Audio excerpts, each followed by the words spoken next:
But the issue here is the inference that were hoping that the jury would conclude is that a Fifth Amendment privilege was exercised, and it wasn't. Not even in the absence of the jury. Right, I agree with you. That's why I don't know why you mentioned it. So I'm going to deny the mistrial, but I am going to grant the limiting instruction, and I find that is appropriate at this time based on the arguments of counsel. So I will pull the one that was offered, and I will send it out for approval as the one that was offered. So, he's basically, you could tell too from plaintiff's counsel, a little less smooth. I won't say slick, a little less smooth than he had been with his other arguments. Because I think he got his hand caught in the cookie jar, and there's a more grotesque way to say that. But he got his hand caught in the cookie jar, and the judge, you knew he wasn't going to grant the mistrial. You knew that, and so the original instruction offered by the defense was that the classic criminal Fifth Amendment instruction, which says you're to infer nothing from my client, in this case the defendant in a civil case, not taking the stand, and that was rejected during the instruction conference because it's not a criminal case. Well, now, because of what the plaintiff's attorney did, that instruction came back in.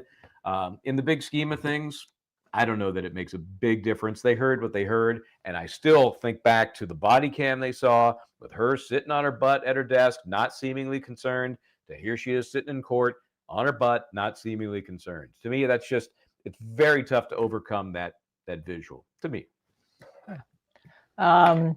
Well, I just think that, with the fact that she did discipline him 2 days ago and he threw the phone across the hallway or threw across the room and broke it, I think that there is plenty of room to say he was after her. He had a motive, and you administration had to do more, and not knowing that he was after her, maybe remove her from the classroom and then talk about the kid, whatever.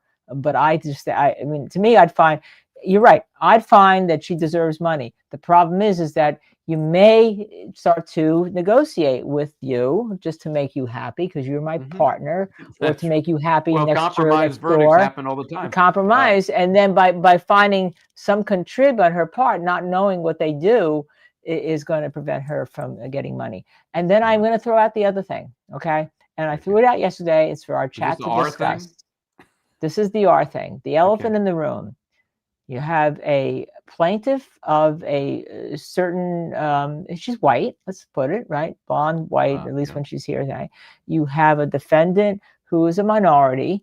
Does that cause some kind of conflict with the jury subconsciously? When we talk about being subconsciously biased in some way, we try to train again this unconscious bias. Do you think that there is an unconscious bias in that courtroom against the defendant or against the plaintiff? Because of the racial mix here. It's legit. It's a concern that you would think during voir dire they hopefully ferreted that out. But I could imagine somebody sitting there thinking this administrator only got that job because she's black. I could see somebody feeling that way, and that she's got, she's down on the teacher because she's white. Sure, people could have those thoughts. Did they get as far as sitting on the panel? Who knows?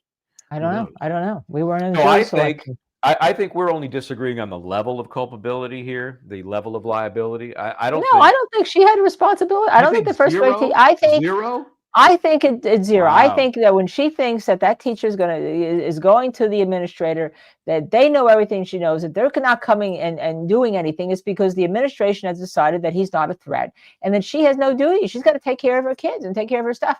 She's a young first grade teacher, and I think the duty here was of the administrator. I think the parents, and the administration is like a parent. The mother went to jail for 4 years. As far as I'm concerned, the administration is the parents, and they had the duty to take control here. All right, this is a 6-year-old child. I'm not relying on the other folks. If I'm in a boat and the captain of the boat isn't helping when it starts sinking, I'm stepping in to help myself. I'm not getting a life lesson abandoning the ship. What are you talking about? I would get the life jacket and put it on you. I'm not waiting for the captain of the ship to do it. Oh, that's very nice. You'd be like the person who gave up their lives in the Titanic and put the women and children first. You are. But people don't realize you really are such a gentleman. Michel brillant. But anyway, we'll see what happens. Here's what I predict. Okay, there will be culpability, liability on behalf of the administrator. I think you may be right. I think they're going to compromise and do that. Yep. And then there's going to be a number. And then there's going to be a fight after the fact about, we don't know what contributory negligence of the plaintiff did to affect that judgment. And then it's going to be settled. We'll waive our right to appeal, and we'll do that. And whatever the number was, it will become another number. And that's what will be paid. Oh, I know what I forgot. One more thing before we bail And out of settled here. after the criminal case Yes. against the present defendant gets resolved, because she has 8 felony charges with her. And quite frankly, if she goes to jail on those 8 felony charges, no wonder, I think no wonder the school would want her to want this tried first as opposed to after. And that's 8 counts, 1 to 5 years per. I got to look into the complaint to see how they come up with 8 counts. But anyway, they don't have insurance per se. They have what's called the Virginia Risk Sharing Association. And this is a group of like it's police departments and government officials, teachers. They all put in money into a pot, and that becomes the insurance proceeds. But it's not a typical insurance company. Well, I guarantee you a $10, $20, $30 million award is going to be tough for any of these associations. Not that they can't cover it, but it's going to put a big dent. Yeah, but they're self-insured. We have that in New Jersey. A lot of municipalities, police departments are self-insured. They put into a fund, and they're self-insured for a lot of these shooting cases. The fund is insured, which is kind of right, and then the fund is insured. And it's an excess coverage, like maybe anything beyond $5 million. Anything up to $5 million, the association might cover. Beyond that, they look at their umbrella type policy to cover the balance. But it's a ding. It's a big number for an organization like that. And it still gets settled, no matter what happens. I still think that's what's going to happen. They're going to get this verdict. I'm going to object as the defense counsel that we don't know whether they found contributory negligence or not. Where's that on the form? And then we're going to fight about it. I'm going to waive my right to appeal, and we're going to cut the judgment in half. Anyway, we'll see.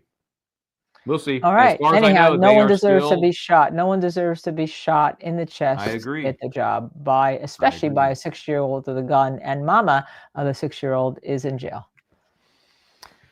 Yes, that's right. She is. Or she's finishing up her 4-year stretch. Yeah.